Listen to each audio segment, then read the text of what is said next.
আসসালামু আলাইকুম ওরহমতুল্লাহি ওবারকাতু। সম্মানিত দিনী ভাই এবং বোনেরা, সবাইকে আন্তরিক শুভেচ্ছা এবং মোবারকবাদ জানিয়ে আমরা আজকের পড়া আরম্ভ করছি। আজকে আমাদের পড়া হচ্ছে 3 আলিফ মদ নিয়ে, অর্থাৎ 3 আলিফ পরিমাণ যে টানতে হয় সেই জায়গার বিষয়ে আমরা কথা বলবো। কোথায় কোথায় 3 আলিফ পরিমাণ টানতে হয়। 3 আলিফ মদ 2 প্রকার। আমরা মদ অর্থ কী সেটা পূর্বের ক্লাসে আমরা শিখেছি।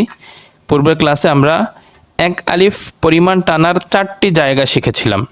আজকে 3 আলিফ পরিমাণ জায়গা টানার 2টি জায়গা শিখব। 3 আলিফ পরিমাণ টানার 2টি জায়গা আমরা আজকে শিখব। 1 নম্বর হচ্ছে মাদে আরজি, 2 নম্বর হচ্ছে মাদে মুনফাসিল। আরজি শব্দটির অর্থই হচ্ছে অস্থায়ী। যাই হোক, আমরা বাংলাটা পড়ে নিই।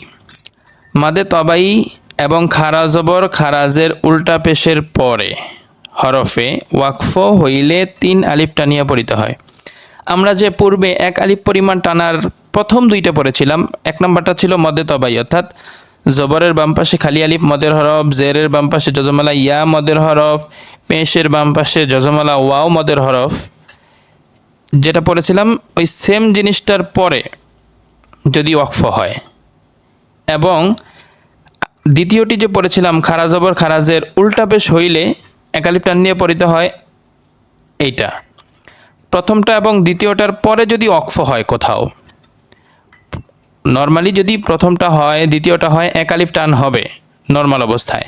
তবে যদি এই 2টার পরের হরফে যদি ওয়াকফ হয় তখন 3 আলিফ টান দিয়া পড়তে হবে। সেটাই হচ্ছে এটা মদে তবাই এবং খারা জবর খারাজের উল্টা পেশের পরের হরফে ওয়াকফ হইলে, অর্থাৎ 1 আলিফ যে টান দিয়া পড়তে হয় 4টা পড়েছিলাম, তার মধ্যে প্রথম 2টার পরে যদি ওয়াকফ হয় তখন 3 আলিফ টান দিয়া পড়তে হয়। একদম সোজা।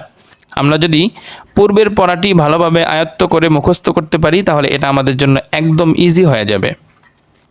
যেমন সিন জবর সা, লাম আলিফ জবর লা, সালা, মিম 2 পেশ মুন, সালামুন। এখানে মনে করুন একটা ওয়াকফ আছে।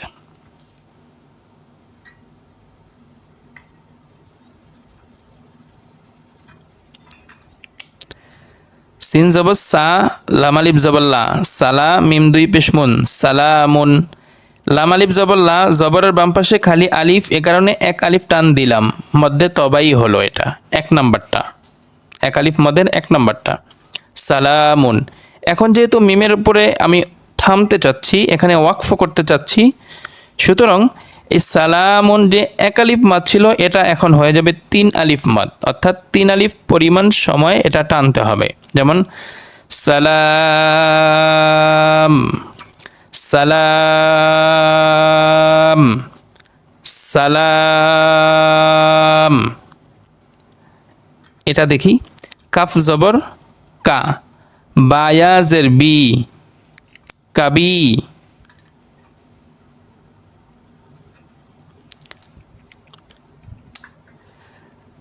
র 2 পেশ রুন, কাবিরুন। কাফ জবর কা, বায়াজের বি, মধ্যে তবাইর 1 নাম্বারটা হয়েছে। এখানে জেরের বাম পাশে জজমলা ইয়া হয়েছে, এটা মদের হরফ। আমরা পড়তেছি 3 আলিফ মদের পড়া, যে ওই মদের হরফের পরের হরফে যদি ওয়াকফ হয় তখন 3 আলিফ টান দিয়ে পড়তে হবে, তখন আর 1 আলিফ থাকবে না। যেমন কাবীর, যালিকাল ফাউজুল কাবীর। নরমালি ছিল 1 আলিফ, কিন্তু পরের হরফে ওয়াকফ করার কারণে আমরা এটা 3 আলিফ টান দিয়ে পড়লাম। এটাকেই বলে মদ্দে আরজি। এটা তো দেখালাম ওই 1 আলিফ মদের 1 নাম্বারটা দিয়ে 2টা উদাহরণ। এখন 2 নাম্বারটা দিয়ে একটি উদাহরণ আমরা দেখি। গইন পেশ গু, লাম খারা জবর লা, গুলা। যেহেতু আরবি যে কোনো হরফের উপরে খারা জবর হইলে, খারা জবর খারাজের উল্টা পেশ হইলে 1 আলিফ টান দিতে হয়, সেই হিসাবে গুলা। এখন যেহেতু পরের হরফ মিম, এখানে আমি ওয়াকফ করব, তখন আর এটা 1 আলিফ মাদ থাকবে না, তখন এটা হয়ে যাবে 3 আলিফ মদ। তখন এটা এক আলিফ মাদ থাকবে না, তখন এটা 3 আলিফ মাদ হয়ে যাবে। এটাই হচ্ছে নিয়ম, খুব সহজ, খুবই সহজ।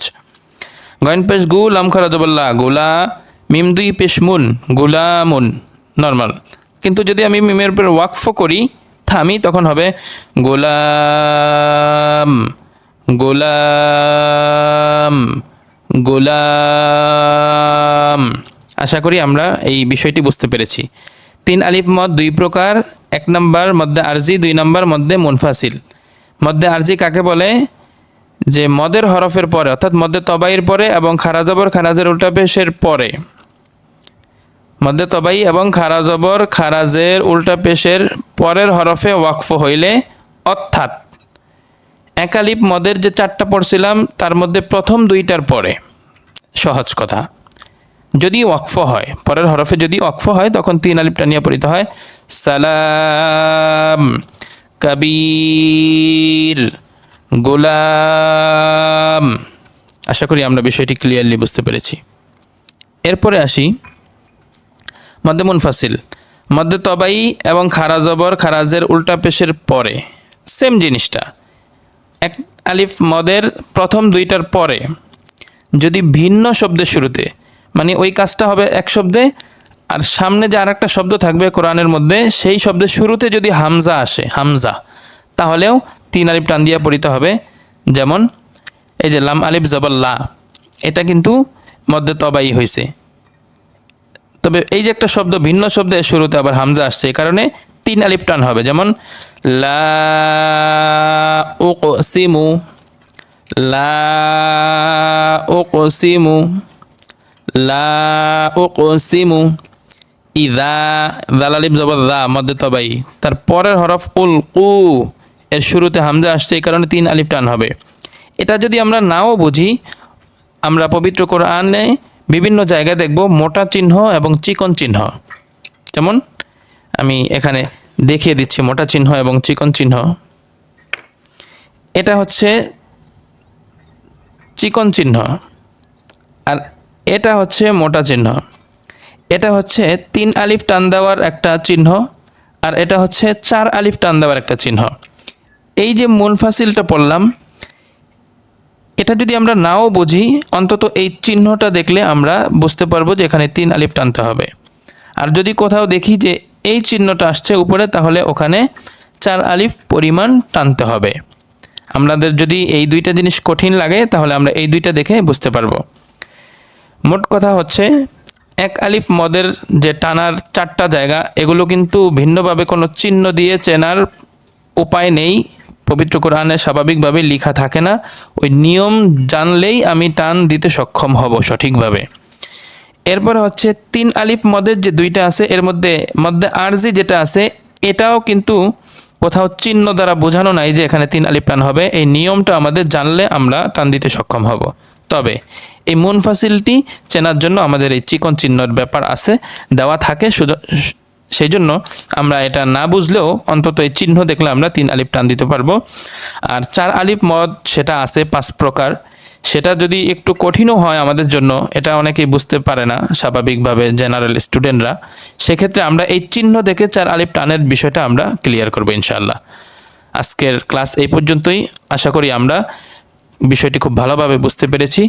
সম্মানিত দর্শক, সবার কাছে অনুরোধ থাকবে, আমরা যারা এখনও পর্যন্ত চ্যানেলটিকে সাবস্ক্রাইব করিনি, সাবস্ক্রাইব করে দিব, বেল আইকন বাজিয়ে রাখবো, যাতে করে আমরা পরবর্তী ভিডিও আপলোড করার সাথে সাথেই আপনাদের কাছে পৌঁছে যায়। আর আপনাদের পরিচিত যারা কোরআন শিখতে আগ্রহী, তাদের কাছে ভিডিওটি শেয়ার করে দিব ইনশাআল্লাহ। আসসালামু আলাইকুম ওয়া রাহমাতুল্লাহ।